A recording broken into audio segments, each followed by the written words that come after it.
Nung mga bata tayo, madalas tayo kwentuhan ng mga magulang natin ng mga nakakatakot na pangyayari o di naman kaya paniniwala tungkol sa isang bagay, lugar o tao man. At sa galing nila magdala ng kwento, ay napapaniwala nila tayo. Hanggang sa pagtanda natin ay dala-dala pa natin ang mga kwento nila. Eh! Oh! Ako naman! Eh! Oo! Boss, ang lakas ng sipa mo! Ay, ayos lang pre, mataas bakod. Ha? Ah! Ang liit-liit ng butas! Pumasok pa yun! Paano natin makukuha yun? Ang taas-taas ng bakod. Kakatok, malamang. Hindi. Oh? Napupuno ng kababalagan ng bahay na yan. Pinapaniwalaan na pinamamahayan ng matandang nangangain ng bata ang bahay na yan. Di natin basta-basta makuha ang bola natin. Yan ka na naman sa kwenta mo? Last year pa yan? Ay, Panoorin niyo last Halloween video ni Jiro Animation para malaman niyo kung nanto niya. Hoy kalbo, sino kausap mo dyan? Ha? Guys, ano gagawin natin? Mayayari ako kay mama kapag nawala ko pa yung bolang yan. Kumatok ka na! Aray! Kanina ka pa, batay mong gawin? Ha? Guys, binuksan niyo ba yung pinto o kusang nagbukas? Guys, pansin nyo ba? Mamadilim na. Ah! Ito na nga pa sinasabi ko sa inyo eh. Totoo mga kwento. Baliw, ikaw pa naman maglaro ng 5:30. Sige nga. Ay,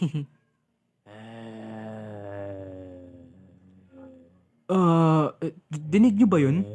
Oo pre, tunog zombie. Ha? Bakit? Hmm? Ah! Ah! May nalabas pre!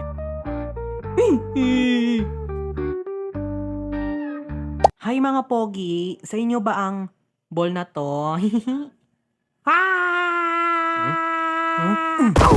Oh, Jiro, sabi mo matandang nangangain ng bata nakatira dyan. Di naman eh.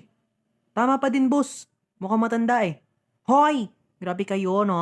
Sa ganda kong to, ang dami-dami na humali. Jiro, sino nagkwento sa'yo tungkol dito? Tama siya, nakakatakot nakatira dito. Che, ito na nga bola nyo ah. Napapangit ang mga ugali nyo ah. Mas pangit ka. Ano sabi mo? Hindi lang natatapos sa isang storya ang kwento ng mga magulang natin. Kasi naman, halos lahat ng bagay na nakikita o nahawakan mo may kwento mama mo. Jiro, alam mo ba? Dati yan ay pagmamayari na nagpakamatay. Ha? Huwag mong hawakan yan, nak. Sabi nila, kung sinong mawak yan, mamamatay. Huwag mong kunin yan, nak. Huwag!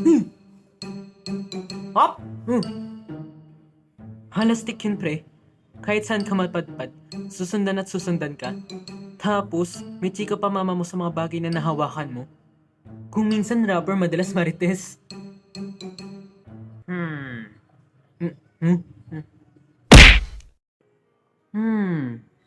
Ano kaya maganda bilhin dito? Uy, thank you. Kakapakinig mo sa mga kwentong barbero yan eh. Ba't naman kasi namumutla braso mo? Ha? Hindi naman eh.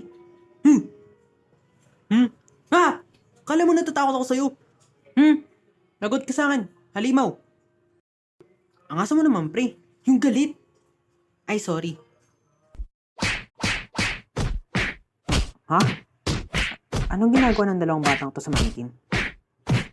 Kunyari di ko nakita. Pero madalas, inaabangan ko talaga mga kwento ni mama na nakakatakot. Lalo pag patulog na. Lupit nun pre no?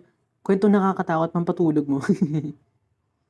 At sa pagkwento ni mama, binabaon ko at ikinukwento ko rin sa mga kaibigan ko tuwing nagkikita kami. Kasabay ng mga storya nila na ikinuwento ng mga nanay nila. At doon nagtatapos ang kwento. Ha? Yun nga lang sinabi mo? Tapos na? Oo nga pala Tof. Di ba nakakita ka ng kapre? Kwento mo naman. Hoy, di pa ako tapos Sige. Kasi ganito pre. Habang naglalakad ako pa uwi. Mapuno kasi ang nag-isa na pwede kong daanan. Kaya no choice ako kundi lumusong dito. Madalas kapag nadaan ako dito, gabi na. Wala pang ilaw. Kaya nakakatakot. Sa paglalakad ko, may mga sumisitsit kaya medyo nagmamadali na ako pre. Nataas na nga balahibo ko nun eh. Feeling ko may kasama ako na hindi ko nakikita. Natakot na takot ako pag doon ako mismo nadaan pre. Ano ba yung sinisitsit? Ano pre? 150 daw. Nako pre, hindi ka pre yan. Bakla yan. So, yun na nga.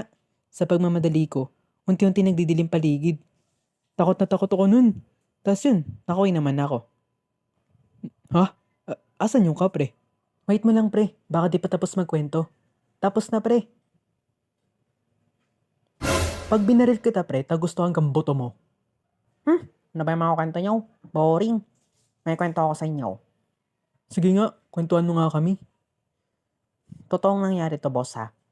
Nung hindi pa tayo magkakakilala. Madalas ako maligo sa beach. Siyempre, taginit. Teka. Paano? Di ba nung summer pa yan? Kala ko ba horror kwento mo? Ha?